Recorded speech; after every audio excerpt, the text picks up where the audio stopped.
Dear students, learners and friends, CBSE class 10 history का जो first chapter है the rise of nationalism in Europe, तो इस notes tutorial में the strange case of Britain को हमको स्टडी करना है। और सबसे पहला टॉपिक हम यही ले लेते हैं कि यूनिफिकेशन के पहले क्या स्थिति थी ब्रिटेन की। तो इसके लिए हम एक मैप ले लेते हैं। इस मैप को आप ध्यान से देख लीजिए। तो ये जो वाइट वाला पोर्शन है ये है इंग्लैंड का, और ये है आपका वेल्श, और ये है स्कॉटलैंड, काफ़ी बड़ा ये भी है अगर हम देखें तो। और ये जो पूरा पोर्शन है आपका आयरलैंड का है, और इस आयरलैंड में ये वाला जो हिस्सा है ये है नदर्न आयरलैंड, जो कि अभी प्रेजेंट कंडीशन में जो स्थिति है वो ये है। This is United kingdom of great Britain and northern Ireland. लेकिन शुरू में ऐसी स्थिति नहीं थी, बिफोर 18th सेंचुरी ऐसा कुछ भी नहीं था, सब अलग अलग थे। तो आगे हम पॉइंट लें इसके पहले आप ये समझ लीजिए कि जो हम आगे पढ़ने चल रहे हैं उसमें हम शुरुआत करेंगे जहाँ पर इंग्लैंड और Wales already kingdom of England का हिस्सा है। मतलब जो किंगडम ऑफ इंग्लैंड था उसमें वेल्स शामिल है, तो बचे हैं ये आयरलैंड का हिस्सा और ये स्कॉटलैंड का हिस्सा। तो इनको कैसे मिलाया जाता है वो हमको स्टडी करना है। तो चलिए बढ़ते हैं आगे। पहला पॉइंट है आपकी बुक के अनुसार great Britain is one of the best model of nation state. जब हम नेशन स्टेट की क्रिएशन की बात करते हैं तो इसे एक वन ऑफ द बेस्ट और आइडियल मॉडल कहा जाता है कि यूनिफिकेशन ऑफ ब्रिटेन एक अपने आप में एक अलग मॉडल है, नेशन स्टेट क्रिएशन का एक एग्जाम्पल है। 18th सेंचुरी के पहले कोई भी ब्रिटिश नेशन जैसी चीज़ नहीं थी, मतलब कोई भी नेशन स्टेट यहाँ पर नहीं था। यहाँ पर रहने वाले लोगों की अपनी अपनी अलग अलग पहचान थी, जिसे हम इथनिक आइडेंटिटी कहते हैं, इथनिक कल्चरल आइडेंटिटीज़ कहते हैं। ये सब चीज़ें मैं ऑलरेडी कई बार समझा चुका हूँ इथनिसिटी क्या होती है। और जैसे इंग्लैंड के रहने वाले हैं तो इंग्लिश हो गए, अगर वेल्स के रहने वाले हैं तो वेल्स हो गए, स्कॉटलैंड के रहने वाले हैं तो स्कॉट हो गए, आयरलैंड के रहने वाले हैं तो उन्हें आयरिश कहेंगे। तो ऐसे डिफरेंट आइडेंटिटीज़ में बटा हुआ था ये क्षेत्र। और फिर 1688 की डेट आती है जो आपको मेंशन करनी पड़ेगी। इसलिए याद रखना है कि 1688 में पार्लियामेंट की पावर बढ़ा दी जाती है। मतलब English parliament had seized power from the monarchy. कहने का मतलब ये है कि उस समय जो मोनार्की का जो रूल था, आज भी वो इंग्लैंड जो है कि किंगडम ही है एक प्रकार से, लेकिन उसके पहले वहाँ पे एब्सोल्यूट मोनार्की काम करती थी। ये मैं आपको एक्स्ट्रा इन्फॉर्मेशन दे रहा हूँ इस पॉइंट को समझाने के लिए। तो राजा की शक्तियाँ असीम थी, उन शक्तियों को, उन पावर को लिमिट किया गया। एक प्रकार से कॉन्स्टिट्यूशनल मोनार्की यहाँ पे इस्टेब्लिश की गई, पार्लियामेंट की पावर बढ़ा दी गई। इसलिए यहाँ लिखा गया है कि पार्लियामेंट है सीज्ड पावर फ्रॉम मोनार्की इन 1688। और वहाँ से फिर डिफरेंट लॉज के जरिए यूनिफिकेशन ऑफ ब्रिटेन स्टार्ट होता है। थोड़ा एक्स्ट्रा इन्फॉर्मेशन आपको और दे दूँ कि ये जो 1688 का रेवोल्यूशन था, इसे ग्लोरियस रेवोल्यूशन भी कहा जाता है, इसे ब्लडलेस रेवोल्यूशन भी कहा जाता है, क्योंकि इसमें बहुत ज़्यादा खून खराबा नहीं हुआ। और 1688 और 1688 और 89 के बीच में रेवोल्यूशन होता है। वहाँ के जो राजा होते हैं वो फिर गद्दी छोड़ देते हैं, जिससे ज़्यादा खून खराबा नहीं होता। किंग जेम्स सेकंड का शासन था वहाँ पे, और पार्लियामेंट के रिस्ट्रिक्शंस के तहत न्यू मोनार्की वहाँ पे इस्टेब्लिश की गई। तो ये तो हो गया बिफोर यूनिफिकेशन का नज़ारा। अब चलते हैं आगे, देखते हैं कि प्रोसेस ऑफ यूनिफिकेशन में आप क्या लिखेंगे अगर क्वेश्चन आ जाता है तो। प्रोसेस ऑफ यूनिफिकेशन में आपको 2 एक्ट का जिक्र करना पड़ेगा, और जिसमें से पहला है आपका द एक्ट ऑफ यूनियन 1707। ये पार्लियामेंट से एक्ट पारित किया गया।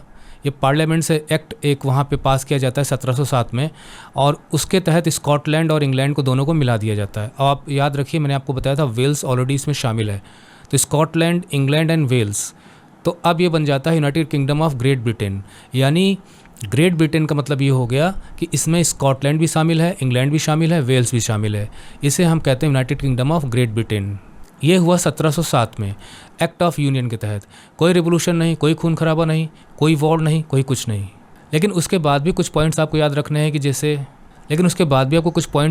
कि जैसे जो इंग्लैंड फिर क्या करता है कि it starts influence on Scottish culture. जो स्कॉटलैंड की जो अपनी कल्चर होती है, जो अपनी पहचान होती है, फिर उसके ऊपर इंग्लिश कल्चर को थोपने की शुरुआत होती है। वहाँ के जो डिफरेंट पॉलिटिकल इंस्टीट्यूशंस होते हैं, अब जैसे पार्लियामेंट है तो वहाँ की पार्लियामेंट खत्म हो जाती है, और इंग्लैंड की पार्लियामेंट में यहाँ के लोगों को रिप्रेजेंटेशन मिलना शुरू हो जाता है। मतलब इंग्लिश पार्लियामेंट में ही जो पहले यहाँ की अलग से पार्लियामेंट थी वो तो ख़त्म कर दी जाती है। इसके अलावा जो पॉलिटिकल इंस्टीट्यूशंस उनको ख़त्म किया जाता है। इसके अलावा भी इंग्लिश पहचान को वहाँ पे डोमिनेंट बनाने के लिए जो स्कॉटिश हाईलैंडर्स होते हैं, मतलब जो कि थोड़ा सा माउंटेनस रीजन है, तो वहाँ पे रहने वाले जो लोग होते हैं, तो उन्हें अपनी खुद की जो वहाँ की जो नेटिव लैंग्वेज होती है ना, वर्नाकुलर लैंग्वेज होती है, उसको बोलने से रोका जाता है। वहाँ की जो नेशनल ड्रेस होती है, क्योंकि अब देखिए ये सारी की सारी जो पहचान है अगर वहाँ से हटाई जाएगी तभी तो इंग्लिश कल्चर वहाँ हावी होगी, तो वहाँ पे नेशनल ड्रेस वगैरह पहनने से रोका जाता है। बल्कि उनको अपने घरों से भी बेदखल किया जाता है, कई लोग वहाँ से भाग भी जाते हैं। तो इस तरह से एक प्रकार से देखा जाए तो systematic repression of Scottish culture and the people starts. और रिलीजियस एलिमेंट भी आपको जोड़ना है कि वहाँ पे जो कैथोलिक क्लेंस थे, देखिए इंग्लैंड में जो है प्रोटेस्टेंट हैं, क्योंकि ईसाइयों की जो मतलब क्रिश्चियनिटी की जो धारा है वो दो है, प्रोटेस्टेंट एंड कैथोलिक।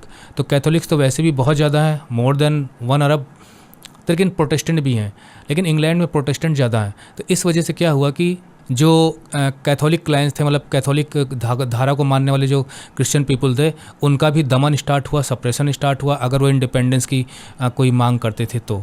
लेकिन एक चीज़ आप ध्यान रखिएगा, यहाँ पे स्कॉटलैंड को एक कानून के जरिए लीगल यूनियन किया गया है।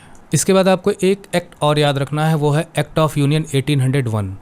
तो अब देखिए यहाँ पे ये शामिल हो गया, ये तो ऑलरेडी शामिल था, और ये भी शामिल हो गया। अब बच्चा इतना हिस्सा, ठीक है, ये इसे 1707 के यूनियन ऑफ एक्ट के तहत, और इसे जो है 1801 के यूनियन ऑफ एक्ट के तहत। ये 1 मई का था और ये 1 जनवरी का, जहाँ तक मेरी मेमोरी काम कर रही है। और एक प्रकार से आयरलैंड को फोर्सिबली वहाँ पे शामिल किया गया था। अब उसकी अलग कहानी है क्यों फोर्सिबली शामिल किया गया था, but anyway Ireland was included by the act of 1801। वही काम यहाँ पे भी हुआ। इंग्लैंड की पार्लियामेंट ने पास किया कानून, और आयरलैंड की पार्लियामेंट ने पास किया कानून यूनियन का। अब बाद में यहाँ की पार्लियामेंट ख़त्म, इंग्लिश की पार्लियामेंट में यहाँ के लोगों को रिप्रेजेंटेशन मिलना स्टार्ट हो गया, और अब बन गया United kingdom of great Britain and Ireland. उस वक्त पूरा आयरलैंड शामिल था, जो अभी मैंने आपको मैप में दिखाया था। मतलब अगर हम इसको पूरा मिटा दें, पहले पूरा आयरलैंड शामिल था, लेकिन बाद में ये काफ़ी स्ट्रगल करते हैं, काफ़ी विद्रोह वगैरह देखने को मिलते हैं, फ्रीडम स्ट्रगल होता है आयरलैंड को फ्री करने के लिए यूनाइटेड किंगडम से। तो बाद में जाके दिसंबर, ये मैं एक्स्ट्रा इन्फॉर्मेशन आपको दे रहा हूँ, दिसंबर 6 1921 में एक आयरिश ट्रीटी होती है, और फिर उसी ट्रीटी के तहत जो है उसमें कुछ पार्टीशन होता है, जिसमें से ये वाला जो पोर्शन होता है ये यूनाइटेड किंगडम ऑफ इंग्लैंड के साथ रहना चाहता था, तो इसे नदर्न आयरलैंड कहा गया, और बाकी सब सदर्न आयरलैंड हो गया। तो इसलिए अब जो यूनाइटेड किंगडम है, उस यूनाइटेड किंगडम में स्कॉटलैंड है, इंग्लैंड है, वेल्स है, और साथ में नदर्न आयरलैंड है। इसलिए इसे कहा जाता है United kingdom of great Britain and northern Ireland. इसके अलावा आयरलैंड में भी जो कैथोलिक को जो मानने वाले लोग थे, तो उनके लिए एक पॉइंट आपको लिखना है कि तो कैथोलिक रिवोल्ट्स और सप्रेस्ड बाय द इंग्लिश, इसमें एक रिवोल्ट आपको मेंशन करना पड़ेगा। 1789 का एक रिवोल्ट था जो यूनाइटेड आयरिशमैन जो सोसाइटी थी उसके द्वारा होता है, और वॉल्फ टोन इसके वन ऑफ द लीडर्स थे।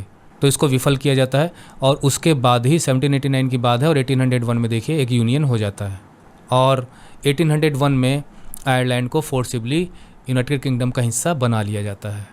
अब इसके बाद एक प्रश्न और आता है, वो अगला टॉपिक है कि दो न्यू ब्रिटिश नेशन बन के उभरता है after the unification of all the islands there, bigger islands there, तो किसकी कल्चर, किसकी लैंग्वेज, कौन हावी होगा? निश्चित है कि इंग्लैंड ही हावी होगा, उसकी कल्चर हावी होगी, इंग्लिश कल्चर हावी होगी। और आज तो पूरी दुनिया में इंग्लिश एक इंटरनेशनल लैंग्वेज है। तो आपको कुछ पॉइंट्स याद रखने हैं कि अ न्यू ब्रिटिश नेशन जो इस्टेब्लिश हुआ was in the making through the propagation. तो ब्रिटिश नेशन दुनिया में उभर कर आ रहा था प्रचार प्रसार के जरिए। वो किसका प्रचार प्रसार था? डोमिनेंट इंग्लिश कल्चर, मतलब एक समृद्ध, हावी, ज़बरदस्त अंग्रेजी कल्चर। तो उसकी क्या पहचान थी? मतलब how will you say that कि what are the symbols of the new British nation? नई ब्रिटिश नेशन के सिंबल्स क्या थे? तो वो थे कि डोमिनेंट इंग्लिश कल्चर, मतलब अंग्रेज़ों की रहने की जो संस्कृति थी, उनका रहन सहन, चाल ढाल, पहनावा, खान पान, भाषा, त्यौहार, उनकी विरासत, ये धीरे धीरे इसको दुनिया में फैलाने की कोशिशें हुई। और अपने जो क्षेत्र था वहाँ पे ब्रिटिश नेशन में वो तो भाई हावी हो ही रहा था। इसके अलावा ब्रिटिश फ्लैग है ना, यूनियन जैक, इसे भी बड़ी शान के साथ अपने झंडे की शान को बनाए रखने के लिए भी उन्होंने पूरी कोशिशें की। और नेशनल एंथम जो है वो आज भी है God save our noble king की, कि वहाँ पे जो मोनार्की को बड़ा सम्मान दिया जाता है, अपने राजा रानी को बहुत ही मानते हैं इंग्लैंड के लोग। वो कहते हैं जब तक दुनिया रहेगी, जब तक इंग्लैंड में डेमोक्रेसी रहेगी, तब तक हम अपनी मोनार्की को ख़त्म नहीं करेंगे। वो बात दूसरी है कि पावर्स उनके पास ना के बराबर हैं। जैसे हमारे देश में प्रेसिडेंट के पास सारी पावर होते हुए भी उनका इस्तेमाल पीएम करता है, वैसे वहाँ पे भी सारी पावर राजा के पास होते हुए भी, क्राउन के पास होते हुए भी, क्राउन कहा जाता है जो मुकुट का धारक है उसके पास होती हैं, यूज करता है वहाँ का पीएम। और चौथा पॉइंट आपको लिखना है कि भाई कैसे भूल सकते हैं जो इसकी इंग्लिश लैंग्वेज है ना, वो स्कॉटलैंड हो, चाहे वेल्स हो, चाहे वो आयरलैंड हो, हर जगह उसका प्रचार प्रसार किया गया। और आज तो आप जानते हैं कि एक समय ऐसा था जो सूरज अस्त नहीं होता था, the sun never set, England के लिए ऐसा कहा जाता था, क्योंकि दुनिया भर में उसकी कॉलोनीज थी। और इंग्लिश कल्चर आज भी डोमिनेंट है पूरी दुनिया में। तो इसमें बस इतना ही पढ़ना था। इस ट्यूटोरियल को यहीं खत्म करते हैं। उम्मीद है कि आप चैप्टर एक्सप्लेनेशन सीरीज जरूर देख रहे होंगे। फिर भी कोई डाउट रह जाता है आपके मन में, कुछ पूछना चाहते हैं, तो आप एक ऑनलाइन मीट अरेंज कर लीजिए। वहाँ जाके आप हमसे मिल सकते हैं, अपने डाउट्स क्लियर कर सकते हैं, क्वेश्चन पूछ सकते हैं, और भी कुछ आपको गाइडेंस चाहिए तो आप you can arrange online session. I will be there to help you depending on the available slots. Okay, so bye bye, study well and take care.